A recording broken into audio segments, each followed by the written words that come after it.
Darwin টেস্টে বাংলাদেশের দাপট চলছেই। হাসান মাহমুদ, তাইজুল ইসলাম, তাসকিন আহমেদকে সঙ্গে নিয়ে মেহেদী হাসান মিরাজের বুক চিতিয়ে লড়াই।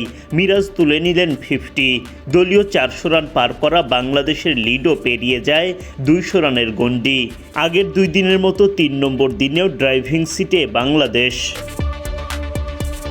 এর আগে দ্বিতীয় দিনের খেলা শেষে 6 উইকেট হারিয়ে 110 ওভারে 351 রান করে বাংলাদেশ, যেখানে সবচেয়ে বড় অবদান রাখেন দলের ওপেনার তানজিদ তামিম। অস্ট্রেলিয়ার মাটিতে প্রথম বাংলাদেশি হিসেবে টেস্ট সেঞ্চুরি তার ব্যাটে। তামিম করেন 101 রান। 1 রানের আক্ষেপ নিয়ে মাঠ ছাড়া মুমিনুল হকের ব্যাট থেকে আসে 49 রান। অল্পের জন্য সেঞ্চুরির দেখা পাননি অধিনায়ক নাজমুল শান্ত। তার ব্যাট থেকে দল পায় 84 রান।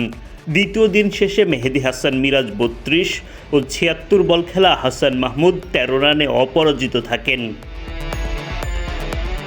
এরপর 3 নম্বর দিনে দলের রান বাড়াতে মাঠে নামেন মিরাজ ও হাসান মাহমুদ। বোলার হাসানের ব্যাটিং দক্ষতার প্রশংসা করতেই হয়। 92 বল উইকেটে মিরাজকে সঙ্গ দিয়ে করেন 14 রান।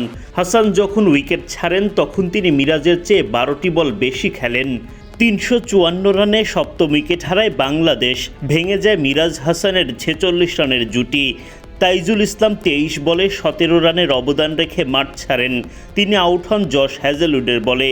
372 রানে অষ্টম উইকেট হারায় বাংলাদেশ। টেলেন্ডারদের সঙ্গে নিয়ে লড়াই চালিয়ে যান মিরাজ, তুলে নেন 50। বাংলাদেশের লিড বেড়ে 200 রান পার করে। দলীয় 400 রানের গণ্ডি পেরিয়ে বাংলাদেশ যেন রীতিমতো উঠতে থাকে।